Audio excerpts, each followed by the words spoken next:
Assalamualaikum warahmatullahi wabarakatuh. Alhamdulillah wassalatu wassalamu ala rasulillah sayyidina Muhammad ibni Abdillah wa ala alihi wasahbihi wa mawala. Amma ba'd. Para saudara-saudaraku, sedulur, kawan, teman, dan juga para pemirsa, para pecinta channel Ahmad Zaki Sena dalam kajian ilmu tasawuf jati diri dan ilmu spiritual. Pada malam hari ini saya akan mengangkat suatu tema, hidup dua kali, mati dua kali. Setiap orang akan mengalami hidup dua kali, mati dua kali.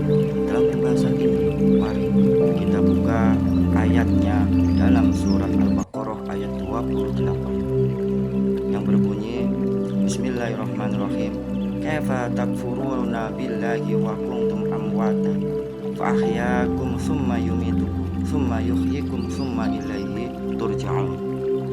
Itu surat Al-Baqarah ayat 28. Bahwa kenapa engkau mengingkari Allah? Bagaimana engkau mengingkari Allah? Sesungguhnya kalian itu dulu tuh mati. Wa kuntum amwata, kamu itu dulu tuh mati. Fa ahyaakum, lalu Allah menghidupkan kamu. Tsumma yumitukum, kemudian kamu mati. Tsumma yuhyikum, terus Allah menghidupkan kamu. Tsumma ilaihi turja'un, terus kepada Allah lah semuanya akan kembali. Nah, dalam pembahasan ini tafsir tersebut dalam sudut pandang tasawuf akan menjelaskan seperti ini. Mati yang pertama adalah wa kuntum amwata, mati sebelum Allah meniupkan ruh kepada jasad di dalam alam kandungan, alam rahim. 4 bulan, sebelum 4 bulan Allah belum meniupkan, berarti belum dalam keadaan antara ruh dan jasad menyatu, jadi belum dinamakan manusia.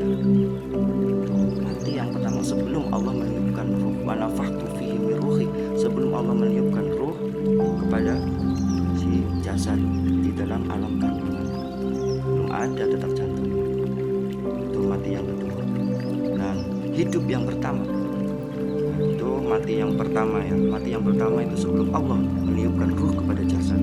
Sekarang hidup yang pertama fa ahyaakum itu Allah menghidupkan kamu, yaitu saat Allah meniupkan ruhnya ke dalam jasad pada saat umur 5 bulan di alam kandungan. Lalu Allah wa nafakhtu fihi min ruhi, Allah meniupkan kepada si jasad sehingga jasad itu memiliki ruh dan menyatu kepada badan sehingga memiliki jiwa yang dinamakan dengan calon bayi atau calon manusia, sehingga memiliki detak jantung 2, ada detak jantung ibunya, ada detak jantung bayinya. Terus tsumma yumitukum, Allah mematikan kamu.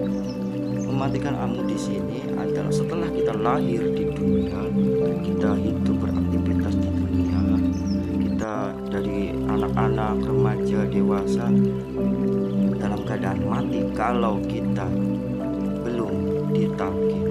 Dalam hal ini maksudnya adalah kalau kita itu melalaikan zikir kepada Allah, tidak zikir kepada Allah atau lalai kepada Allah. Jadi kalau kita keadaannya itu lalai, baik kita sedang beraktivitas, baik kita sedang bekerja, baik kita sedang bersedekah, kalau keadaan kita lalai dinamakan mati. Apalagi lagi beraktivitas hanya dikatakan lalai, apalagi tidur, sedangkan tidur itu kan saudaranya mati. Jadi mati yang ketiga dalam keadaan lalai kepada Allah atau tidak berzikir kepada Allah, dan juga dalam keadaan tidur. Sebagaimana dalam hadis, an-naumu akhul maut, tidur itu adalah saudaranya mati. Kenapa saya itu mengatakan bahwa orang yang lalai, orang yang tidak zikir kepada Allah itu adalah orang yang mati? Itu sebagaimana dalam hadis Nabi Muhammad SAW, mislul ladina yadhkuru rabbahu wal ladina la yadhkuruhu masalul hayyi wal mayyit, adalah perumpamaan orang yang berzikir kepada Allah dan orang yang tidak berzikir kepada Allah bagaikan seperti orang yang hidup dan mati. Orang yang hidup adalah orang yang berzikir, orang yang mati adalah orang yang tidak berzikir. Nah, hidup yang kedua ini adalah saat kita mendapatkan talqin zikir oleh guru yang sudah suci, yang sudah usul kepada Allah, sehingga menanamkan kalimat zikir.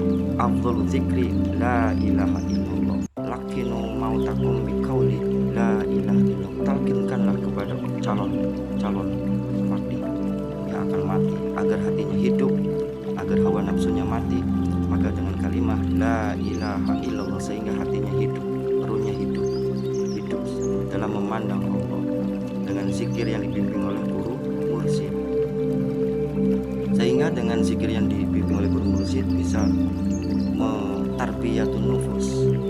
Tarbiyatun nufus itu adalah mendidik atau mengendalikan hawa nafsu dengan bimbingan guru mursyid, dengan alatnya adalah zikrullah, zikir yang ditanam oleh guru mursyid.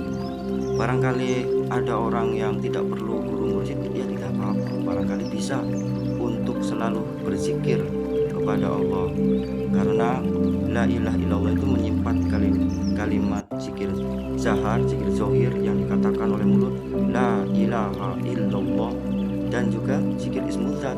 Ismuzat itu adalah dalam hati, zikir sirri yang apabila kita masuk dalam WC pun selalu ingat, apabila kita dalam makan pun selalu ingat.